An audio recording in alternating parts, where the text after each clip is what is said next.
பூமியிலுள்ள அனைத்து சிவாலயங்களையும் தரிசித்த பலன் கிடைக்க செய்யும் சிவாலயம் பற்றி தெரியுமா?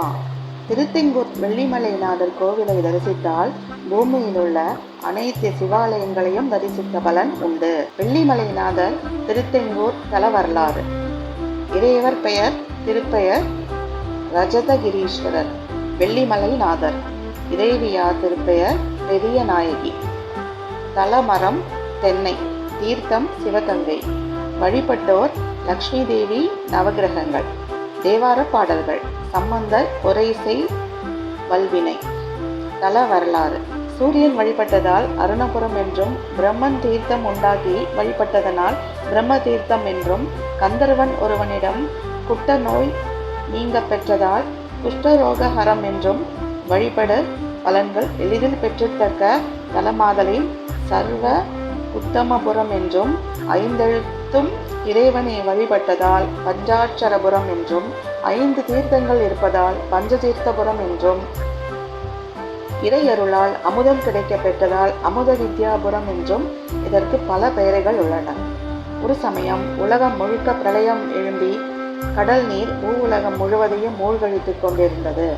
இத்தலத்தில் விருப்பமாக எழுந்தருளியிருந்த உமாதேவி சிவபெருமானிடம் தனக்கு மிகவும் விருப்பமானதும் அடியார்கள் நிரம்பியுள்ளதுமான இத்தலத்தை மட்டும் பிரளயம் விழுங்காமல் காத்தருள் வேண்டும் என்று விண்ணப்பித்தாள்.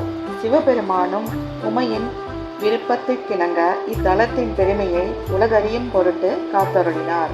அதன்படி உலகம் முழுக்க கடல் நீரால் கொள்ளப்பட்டும் இத்தலத்தில் மட்டும் தெளிந்த நீர் தேங்கி நின்றதால் இத்தலம் திருத்தெங்கூர் என்று பெயர் பெற்றது.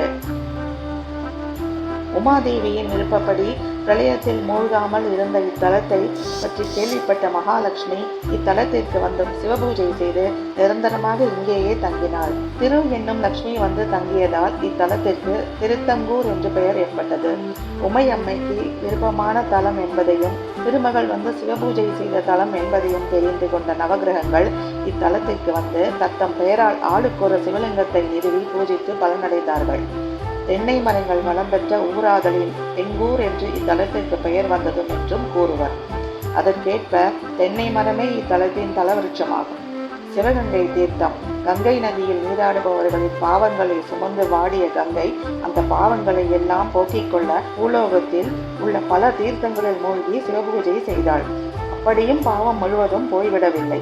இந்த நிலையில் இத்தலத்தின் சிறப்பை பற்றி அறிந்தாள். சிவருமானிடம் தடையை அலங்கரிக்கும் கங்காதேவி திருத்தங்கூர் வந்து கோவிலுக்கு பக்கத்தில் ஒரு தீர்த்தத்தை உண்டாக்கி அதில் நீராடி 48 நாட்கள் செந்தாமரை மலர்களால் சிவனுக்கு பூஜை செய்தார். கங்கைக்கு காட்சி தந்த ஈசன் அவள் பாவங்களை எல்லாம் போக்கினார். மேலும் அவள் உருவாக்கிய தீர்த்தத்திற்கு சிவகங்கை தீர்த்தம் என பெயரிட்டு அதை நீக்க மர எப்போதும் நிறைந்திருக்க அருளாசி புரிந்தார். கோவில் அமைப்பு. இத்தலத்திற்கு ராஜகோபுரம் இல்லை. ஒரு நுழைவு வாயில் மட்டுமே உள்ளது. உள்ளே நுழைந்தவுடன் பலிபீடத்தையும் நந்தியையும் காணலாம். கொடிமரத்திற்கு பதில் கொடிமர விநாயகர் உள்ளார். 2 பிரகாரங்கள் உள்ள இவ்வாலயத்தின் வெளிப்பிரகாரத்தில் சன்னதிகள் எதுவும் இல்லை. வெளிப்பிரகாரம் முழுவதும் செடி கொடிகள் அதிகம் வளர்ந்து அதனால் பிரகாரம் சுற்றி வர முடியாமல் காணப்படுகிறது. வலதுபுறம் அம்பாள் பெரிய நாயகி சந்நிதி தனி கோயிலாக இருப்பதை காணலாம். உள்வாயிலை தாண்டி சென்றார் நேரே மூலவர் தரிசனம். கருவறை வாயிலுள்ள துவாரபாலகர்களையும் மற்றும் இருபுறம் உள்ள விநாயகர் சுப்பிரமணியரையும் வணங்கி உட்சென்று கிழக்கு நோக்கி உற்று உயர்ந்து பானமுடைய சிவலிங்கத்தை திருமேனியுடன் காட்சி தரும் மூலவரை தரிசிக்கலாம். உட்பிரகாரத்தில் சோமஸ்கந்தர், விநாயகர், சுப்பிரமணியர், மகாலட்சுமி, நவகிரகங்கள், வழிபட்ட லிங்கங்கள், நவகிரக சந்நிதி முதலியவற்றை காணலாம். நடராஜ சபையும் இப்பிரகாரத்தில் உள்ளது. பைரவர், சூரியன் ஆகியோருக்கும் சன்னதிகள் உள்ளன. கருவறை சுற்றுப்பிரகாரத்தில் உள்ள சன்னதிகளில் முக்கியமானவை 2. அவற்றில் முதலாவது மகாலட்சுமியின் சன்னதி.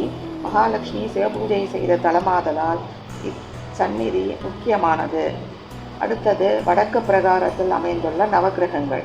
ஸ்தாபித்தல் சிவலிங்கங்கள் பலவித அளவுகளில் அந்தந்த நவகிரகங்களின் பெயர்களிலேயே வழங்கப்படும் என்பதும், சிவலிங்கங்களையும் தரிசித்ததால் நவகிரக தோஷங்கள் நீங்கும் என்பதும் ஐதீகம். இந்த திருத்தங்கூர் திருத்தலத்தில் ஆண்டுதோறும் மார்ச் மாதம் 18ஆம் தேதி முதல் 24ஆம் தேதி வரை சூரிய உதயத்தில் சூரியனின் கிரகணங்கள் இறைவனின் திருமேனியில் படுகிறது. இந்த சூரிய பூஜையை சிறப்பாக இத்தலத்தில் கொண்டாடுகிறார்கள். சிறப்புகள்: சுவாமியை ரஜதகிரீஸ்வரர் என்றும் சொல்வார்கள். ரஜதகிரி என்றால் வெள்ளிமலை என பொருள். இது மேற்கு பார்த்த கோவிலாகும். மேற்கு பார்த்த கோவிலுக்கு கிழக்கு பார்த்த கோவிலை விட அதிக சக்தி உண்டு. மேற்கு சிவதரிசனம் 1000 மடங்கு பலனை தரும் என்றும் வாமதேவர் என்ற மகான் தனது நூல் ஒன்றில் சொல்லியுள்ளார். கிழக்கு மேற்கு நோக்கிய சிவலிங்கங்களின் ஆவுடையார் ஓமுகை வடக்கு நோக்கி இருக்கும் என்பது பொதுவான விதி. ஆனால் மேற்கு நோக்கிய லிங்கத்தின் ஆவுடையாருக்கு சக்தி அதிகம். இத்தலம் சூரியன், பிரம்மன், திருமால், சந்திரன், சனி, கந்தர்வர், துர்வாசர் ஆகியோர் வழிபட்ட சிறப்புடையது. கங்கை வழிபட்டு தன் பாவங்களை போக்கிக் கொண்ட தலம். பீஷ்மர், துரோணர், பாண்டவர்கள் வழிபட்டு நலம் பல பெற்ற தலம். அகலிகை சிவகங்கை தீர்த்தத்தில் நீராடி சிவனாரை வழிபட்டு தன் பாவம் நீக்கி நலம் பெற்ற தலம். திருமகளும் நவகிரகங்களும் பூஜித்த லிங்கங்கள் தனித்தனியாக உள்ளது. சோழர் கால கல்வெட்டுகள் 4ம் பாண்டியரது ஒன்றும் உள்ளது. தலமரத்தின் பெயரால் இது தெங்கூர் எனப்படுகிறது. மகாலட்சுமி இத்தலத்திற்கு வந்து சிவபூஜை செய்து நிரந்தரமாக இங்கேயே தங்கினாள். திரு என்னும் லட்சுமி வந்து தங்கியதால் இத்தலத்துக்கு திருத்தங்கூர் என்று பெயர் ஏற்பட்டது. சிவபெருமானின் சடையை அலங்கரிக்கும் கங்காதேவி திருத்தங்கூர் வந்து கோவிலுக்கு பக்கத்தில் உள்ள ஒரு தீர்த்தத்தை உண்டாக்கி அதில் நீராடி 48 நாட்கள் செந்தாமரை மலர்களால் சிவனுக்கு பூஜை செய்தாள். இத்தலத்தில் நவகிரக லிங்கம் இருப்பது சிறப்பு. அனைத்து வித நவகிரக தோஷங்களும் நீங்க வழிபட வேண்டிய தலம். மாசி பௌர்ணமியோடு கூடிய திருவாதிரையில் தீர்த்தமாடி சிவனாரை வழிபட்டால் மிக விசேஷம் என்று சொல்லப்படுகிறது. நவகிரகங்கள் சிவனாரை வழிபட்டு மண்டலாதிபதிகளாக விளங்கும் பேறு பெற்ற தலம். பிரகாரத்தில் நவகிரகங்கள் வழிபட்ட கல்லாலான லிங்கமூர்த்தங்கள் பெரியதும் சிறியதுமாக வரிசையாக அமைந்துள்ளது சிறப்பான ஒன்று மட்டுமல்ல, வேறெங்கும் காண இயலாததும் கூட. வெண்தாமரையும் செந்தாமரையும் கலந்து வளர்ந்து குளம் ஒன்று ஒரு காலத்தில் புகழ் பெற்றிருந்தது. தற்போது அக்குளம் தூர்ந்து விட்டது. இருப்பினும் இத்தலத்து சிவன் செல்வத்தை வாரி வழங்குபவராக உள்ளார். இந்த கோயிலை தரிசித்தால் பூமியில் உள்ள அனைத்து சிவாலயங்களையும் தரிசித்த பலன் உண்டு.